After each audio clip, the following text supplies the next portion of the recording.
O primeiro saiu, 700 páginas quase, em que Dr. diz coisas impressionantes. Por exemplo, o que ele pensava aos 6 meses de idade.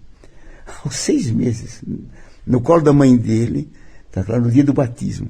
Então ele examina, diz ele, a minha microfisionomia, e eu já noto lá o poder seletivo funcionando, que me fazia escolher o que era moral, o que não era moral, o que era metafisicamente melhor, o que era metafisicamente inferior. Quer dizer, como é que um bebê de 6 meses pode fazer escolhas metafísicas e morais? Isso é um absurdo. Aos 2 anos, ele dizia que na mão tinha uma fotografia dele aos 2 anos, de sainha e fitinha no cabelo, num cadeirão, porque ele só andou aos 3 anos.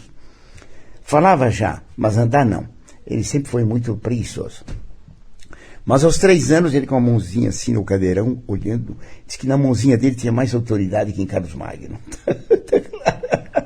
E então, aos 2 anos, ele dizia que o absoluto que morava nele dizia para ele, o absoluto é Deus, dizia para ele, como você é lindo, como você é irisado, como você é fantástico. Se você mantiver a união comigo, vou te dar uma vida felicíssima, vou te dar isso e aquilo.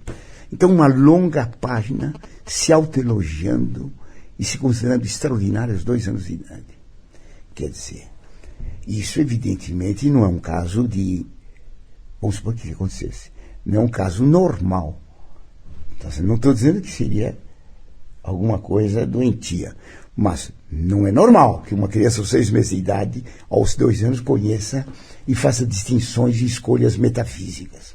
Ele nunca conhecia metafísica, nem aos 70 anos, nem aos 80 antes de morrer.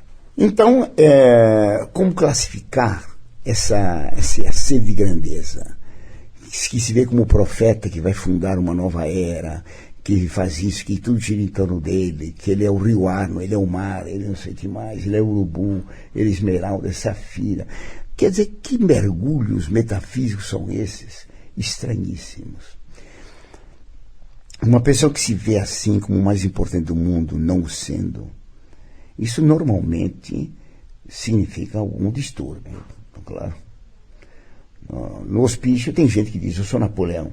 E tem um ao lado que diz, coitado, não acredita nele. Ele é paranoico, ele se acredita em Napoleão. Não, ele não é Napoleão, Napoleão sou eu, né?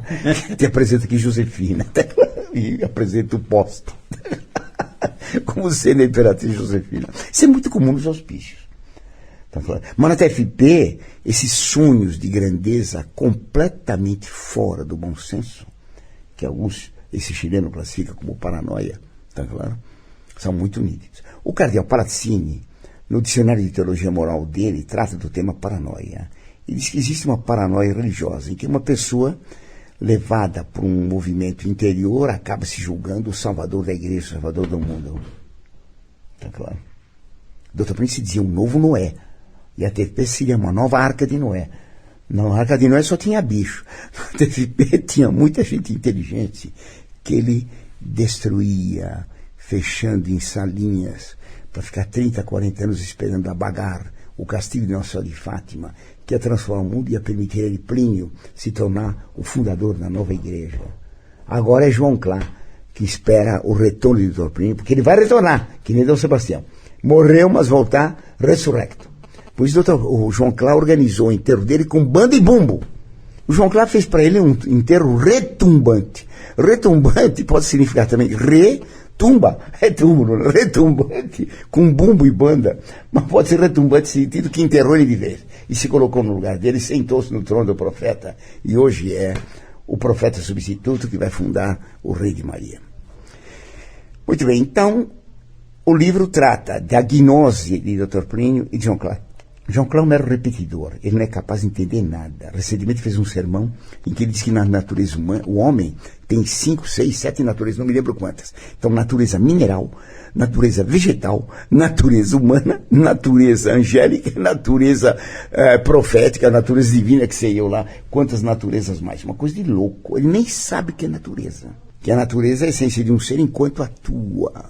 Cada ser só tem uma essência, só tem uma forma substancial. Só tem, portanto, uma só natureza.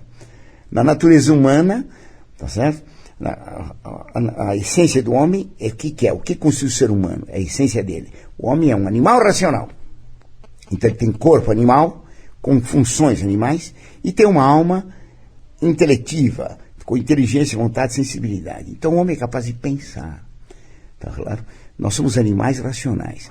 E nosso corpo há elementos materiais. Nós temos cálcio, ferro, fósforo, não sei o que mais no corpo. Eu não entendo de química nem de geografia.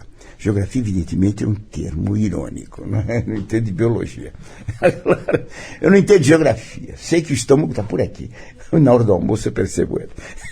Tá claro? Então, nós temos elementos minerais no nosso corpo. Nós temos uma vida vegetativa. Nós temos uma vida animal. Nós temos uma vida racional. Mas isso não significa que tenhamos todas as naturezas. Nós temos uma só natureza. Tá claro? Se nós não tivéssemos alma intelectiva, nós seríamos animais. Tá claro? Hoje em dia, muitos que chegam nesse nível. Claro, não é bem. Mas dizer que nós somos anjos é uma tolice teológica e filosófica monumental. Mas João Clá diz. E agora ele é doutor pelo Angélico. Ele que disse que cursou faculdade de Direito, mentira, ele desistiu do curso. Faltava muito, tomava muita bomba. É só pegar o currículo dele e se ver. Ele disse que se formou numa faculdade italiana lá na Avenida Ibirapuera. Um dos alunos lá, diplomado lá em Direito, se tornou cônego de Santa Maria Maior e doutor pelo Angélico. Eu estou louco para ler a tese dele, que ele disse que ia publicar em 4 línguas logo, e não publica. Porque na segunda parte da tese dele, segundo capítulo, diz que todo o pensamento de Plínio Coroa de Oliveira é o pensamento que fundamenta os arautos. E, portanto, a heresia gnóstica de Plínio é a dos arautos. Ele confessou, por escrito na tese dele, que ele publique. A defeito de uma doutrina, então, secreta, uma gnose. É uma gnose burlesca, digo eu. Porque uma gnose em que o autor pretende se unir a um urubu, ser uma nuvem, ser o rio Arno, ser o mar, ser o não sei o que mais, é uma coisa completamente maluca. Porque ele dizia que no homem há inata a inocência primeva, no homem há a matriz do ser, e o ser, diz ele, não tem limite. E, portanto, ele se vendo como ser contingente que nasceu, que tende a morrer, que tem uma porção de limitações, está numa situação de violentação do ser, porque o ser não pode ter limites. Então o absoluto residia na alma de Plínio e na alma de todo homem. Ele diz que todo homem nasce com esse senso do ser absoluto, que permite ele compreender todas as coisas, conhecer todas as coisas, olhando a si mesmo e vendo o absoluto contido naquele azul da xícara, na rosa dessas flores, na cor rosa dessas flores, naquele material que forma parede, na maçaneta de ferro, em tudo absoluto. Por isso Plínio reunir em si todos os absolutos. Como?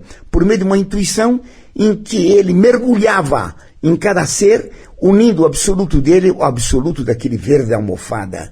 Tá claro? Unindo o absoluto dele ao absoluto da luz que inunda aqui a atmosfera. Isso é uma coisa completamente absurda e gnóstica. Era uma gnose burlesca, porque tacanha, grosseira, com expressões metafísicas completamente disparatadas.